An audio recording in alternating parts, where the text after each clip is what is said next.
All right, what's up, you guys? Good morning. Happy Thursday. Hope everyone's doing great. I want to chat a little bit this morning about the correlation or maybe lack thereof between advanced medical imaging and symptom presentation. The reason being that a lot of times our patients are very, very hung up on this, right? And so we're talking about maybe folks who have even had pain for 6 months or a year, probably well beyond where we know that injured tissue, nociceptive driven pain has probably come and passed, and we're probably dealing with a situation where the issue is not in the tissue, and yet they are really hung up on their medical imaging findings, right? So, hey, what's up, Brian? Good morning. So it's really, important in that patient that we can help them see past that, because if they don't believe they can get better because of some tissue pathology they have on imaging, right, their ability to get traction moving forward is going to be a lot more difficult. And so it's going to be challenged. And so our ability to kind of reframe their perception, right, on how relevant their MRI findings, hey, Machiavelli, good morning, man, on how their MRI findings correlate to their symptoms, and especially how that correlates to their ability to get better, is really, really important. And this requires some skill, and I think this is one area where sharing some data is very useful. So I'm not huge on pulling out research articles and throwing them at patients, simply because it's not that easy for them to understand, and not dissimilar to giving someone Google ammo, right, and having them type into a search engine disc herniation and kind of looking at those pictures. It can be unsettling for them. Things you don't understand don't have a calming effect. And when you give someone really complicated, what's complicated to them, when you give them really complicated literature, it doesn't do a whole lot for them to get an understanding of their circumstance. However, there's certain areas where I think the information in the articles really is not all that full of jargon, and sometimes can be understood. And Ryan, I'm in my basement, man. I feel bad waking the family up early, so my basement is unfinished, and so as you can appreciate by the aesthetics of the ceiling, that's where I'm sitting. So I got the cement floor and the attic appearance up above me. So I do think some of the graphs and the information from these articles is very useful for patients. So I'm going to run down and just I realize, you guys, there's a lot of literature out there on this topic, and I'm just going to share a few that I tend to reference. So for those of you who have heard and understand that imaging findings don't tend to correlate real well with symptoms, right? For those of you who understand that, but maybe you don't know what specific articles to be looking at, here's a few that I tend to use and leverage. So the first one, let's go after the lumbar spine. I think we know the prevalence of the lumbar spine issues are very high. So Brindjikji in 2014. Jack, I'll read that as soon as I'm done. I have to hit see more, and so I can't read it right now, but I'll read that as soon as I'm done, and I'll post if appropriate. So Brindjikji in 2014, published in Spine, right? This is systematic literature review of imaging features of spinal degeneration asymptomatic population. So we're talking about individuals without any back pain, right? Who had a scan, who had an MRI or a CT scan, right? So this was not an individual trial. This was a systematic review of the literature. So 33 articles, over 3,000 people. Right, or 33 articles over 3,000 people. The conclusion was that imaging findings of degeneration are present in high proportions of asymptomatic individuals. Right, so specifically looking at disc degeneration, almost 40% of individuals who have no back pain whatsoever have disc degeneration on their imaging in their 20s. So individuals in the decade of their 20s. Right, now individuals when you get up around the 80s, right, so older folks, damn near 100% so it's 96% of individuals who do not have any back pain have significant disc degeneration on their imaging, right? So what we see is that even in younger folks, there's a fairly high percentage of disc degeneration findings on advanced medical imaging, CT or MRI scan. Once you get into middle age or beyond, it becomes the absolute norm, right? So I will often tell patients when they say, well, look, I have these abnormal findings on my MRI. If that person's in their 50s or 60s, I will often tell them, look, by definition, right, those findings for someone your age, those findings are normal.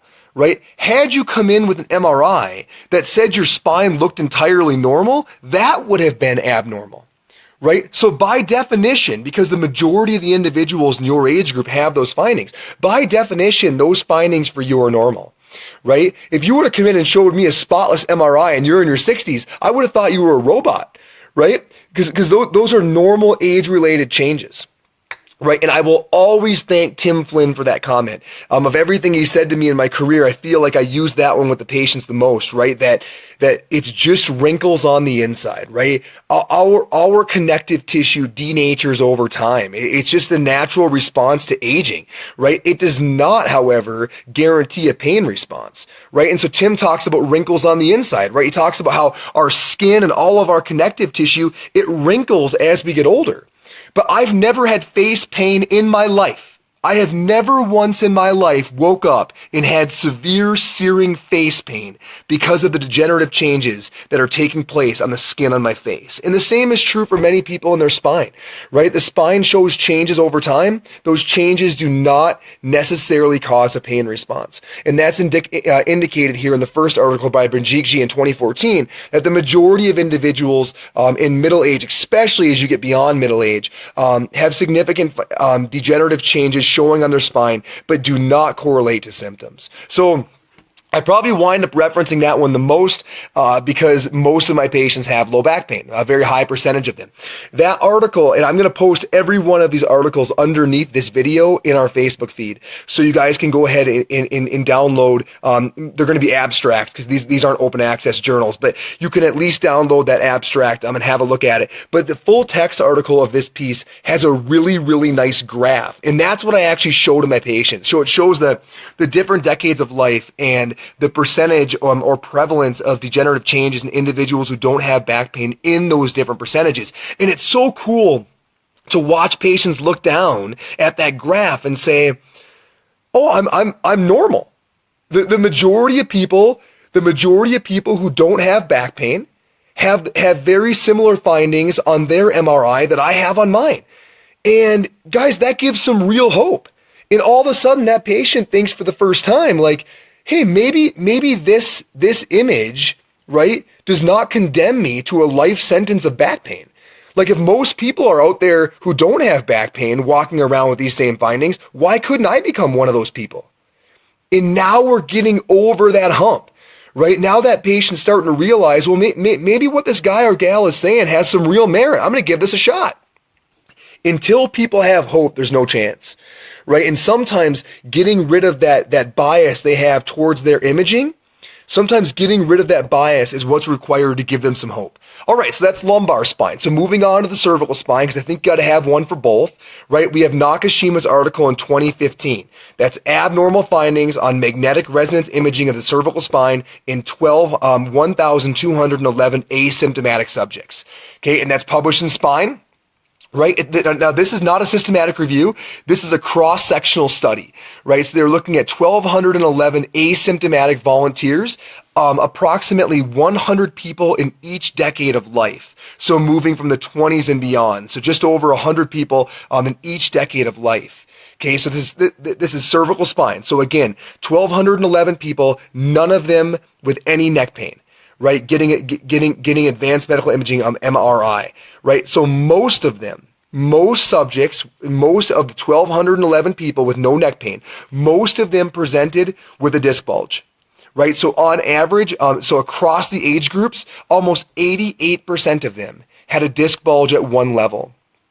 Even people in their 20s, so approximately 75% of individuals in their 20s who had no neck pain had a disc bulge on their cervical MRI, right? So again, very similar to the lumbar spine, this is your chance for the patients to realize that maybe that C4-5 disc bulge isn't the end of the world. Maybe that C4-5 disc bulge doesn't mean they have to have neck pain forever. Maybe that C4-5 disc bulge isn't even why they have neck pain right now. Right? And again, this just opens the door to a lot of other conversations that until you brought this information forward, that patient is sometimes closed off to. Okay, so those two are by far the ones that I reference the most because I see a lot of neck and back pain. But there's plenty of others, right? So for those of you who are seeing a lot of shoulder pain, I tend to hear that Girish one, Giris, MSH in 2011. Musculoskeletal Imaging is the journal. We're looking at shoulder now. So asymptomatic findings in males in the shoulder. So Gurish 2011 musculoskeletal imaging. 51 patients received an ultrasound. Very, very high percentage of abnormal findings. So bursal thickening was the highest, but plenty of arthritis, plenty of muscle tendon pathologies. 96% of the individuals in the study who had no shoulder pain had some abnormal finding on their ultrasound imaging of their shoulder. So the same story goes for the hip. So individuals who are looking at hip pathology, so prevalence of abnormal hip findings in asymptomatic participants. This is by Register in 2012. This one actually took place right up I-70 from me at Steadman Hawkins Clinic in Vail, Colorado.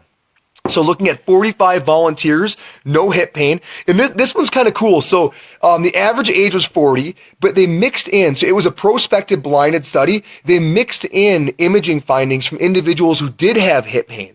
So not only were the radiologists, of which there were 3, they were blinded to who was who. So they mixed in scans from symptomatic and asymptomatic individuals, and then had the 3 radiologists read the images. And if the individuals, if 2 or more of the radiologists found something significant, that was considered a significant finding. So this was 2012 by Register. Published in AJSM, so the American Journal of Sports Medicine. So 45 individuals, average age around 40. 73% of these individuals who don't have hip pain have abnormalities, and 69% of those had a labral tear. So again, this issue of the labral tear, if you guys have not read Mike Ryman, wrong Mike. So Mike Ryman's article in BJSM 2015. Make sure you take a look at that. Femoral acetabular impingement surgery are removing too fast and too far beyond the evidence. This is a really good one. Hey, what's up, Tim? Tim, I'm not sure I've ever seen you on here before. Good to see you, man. Hope everything's going well over there.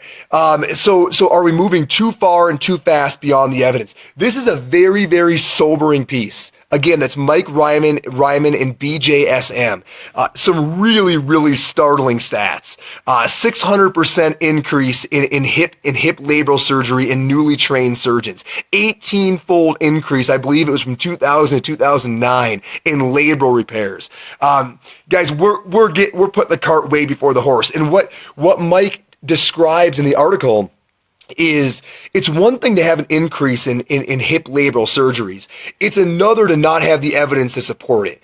And so Mike goes through and says, at least at the time of the publication 2015, that there really were not any high quality randomized controlled trials justifying that increase. And yet you're seeing this huge J curve. So just some food for thought. If you have not seen, that article from Mike Ryman in 2015, and you're dealing with a lot of patients who have hip pain, you want to be aware of that one. And certainly if you combine that with this Register article from 2012 indicating that almost 70% of people who don't have any hip pain have labral tears, and now we're seeing this exponential increase in surgeries to treat labral tears, we want to really have some pause here and make sure that, again, we're not putting the cart way before the horse. Okay?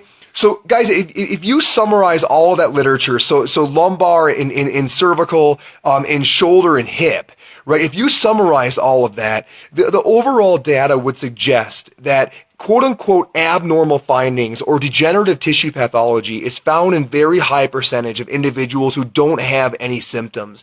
Thus, the correlation between the two is challenged. Okay?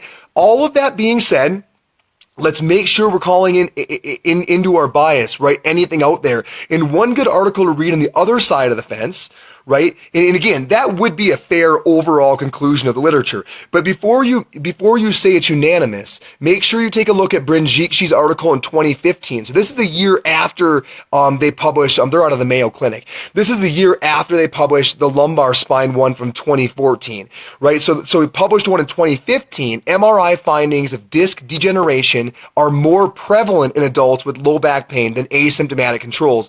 This was, again, a systematic review with a meta-analysis. So we were looking at 14 studies over 3,000 people, and what they found was, right, even though there are a high percentage of abnormal findings, of degenerative pathology findings in individuals who don't have any back pain, when you look at the data, there is a higher prevalence of abnormal findings in individuals who do in those who are under 50. So I hear people throw this study around a lot. And one thing I want to bring up is that this article was looking specifically at individuals that were under the age of 50, right? And in that population, it is for individuals who have pain, there is a higher prevalence of abnormal findings. The reason I bring up that 50 years old is that you'll remember once we got into higher decades of life, right? So into your Medicare population, it became almost unanimous that everybody who was asymptomatic, right, had degenerative changes. So I think that once you get up into the 80s and 90s, you wouldn't be able to say this because you can't really have a higher prevalence when in the symptomatic group when damn near every single person in the asymptomatic group has degenerative changes. So you're really only able to explore this relationship in younger patients. And what they do find is that individuals who have back pain do have a higher prevalence of abnormal findings on their advanced medical imaging. So just some food for thought. Don't get me wrong. The overwhelming, the data on a whole would suggest that abnormal findings are very, very common in individuals who don't have any pain, right? And it's very reasonable for you to educate these individuals you do have who are really caught up on their MRI, right? That just because they have some signs of degenerative changes on their imaging, most certainly is not a life sentence of pain, right? However, have some pause, right? And have some awareness that as in younger individuals, right? As the degenerative findings go up, right? There is an increased propensity towards pain. So just beware of that other article, but also beware that we were looking at folks in their 30s and 40s, right? Not folks in further decades of life. So once you're in middle age and beyond, pretty much everybody has it. So that relationship is going to be really hard to tease out.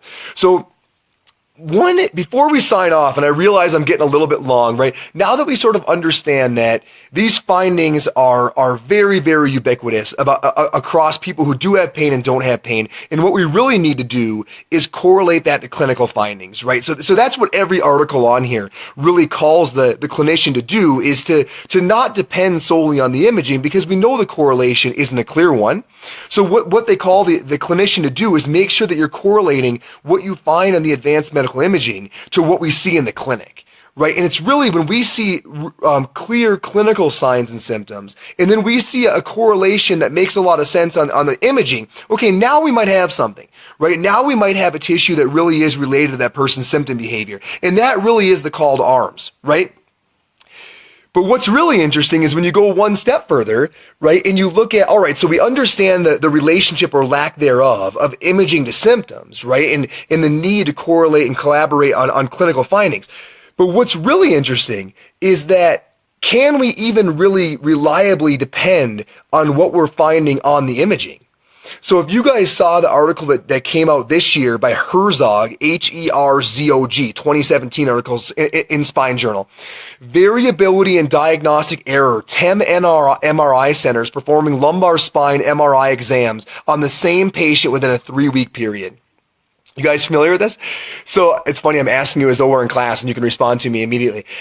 So this is one gal who had back and leg pain who in a 3-week period got an MRI from 10 different locations. And what they found was 49 distinct findings, right? So we found really, really distinct findings with 0 interpreted findings reported across all 10 exams. Right? So nobody agreed. So there was not a single interpretive finding that was agreed upon across all 10 MRI centers. And this is the same patient, right? In a 3-week period. So it wasn't like she went every year and there were changes over time. This is the same person getting an MRI at 10 different locations in a 3-week period, getting completely different results. Right? So 49 distinct findings, 0 interpretive findings being shared across all 10 MRI centers, right? Their conclusion is this study found marked variability in the reported interpretive findings and a high prevalence of interpretive errors in radiologist reports of an MRI examination. So folks, not only do we see that the abnormal findings are high enough in the asymptomatic population to make the correlation really challenging, right? We now see that if you give the same person an MRI at 10 different centers, right, the reports that you read from those different centers are going to be widely and starkly varied. So even if you have things right on the MRI, it's hard to correlate to the symptom behavior. Now we have to realize that it depends on where they get the MRI, what those findings are going to look like.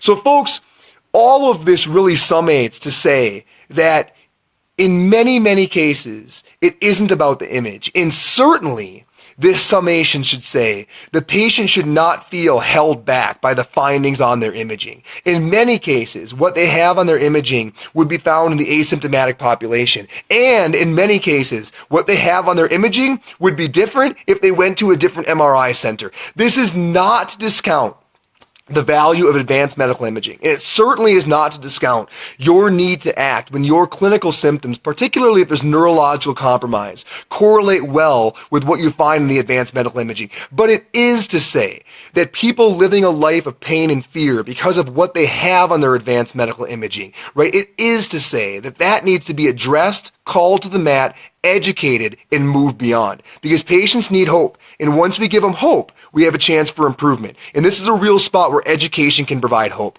So guys, I hope that all of that gives you sort of an overlay on what some of the evidence suggests regarding what we find on imaging and how that correlates to symptoms, and maybe how we can utilize that to manipulate the patient's expectation to create a more favorable outcome. I apologize if this was a bit long. There's a lot of data on this one. I am going to post every single one of those articles underneath this Facebook Live in the Institute's Facebook page. So I hope there's some value there.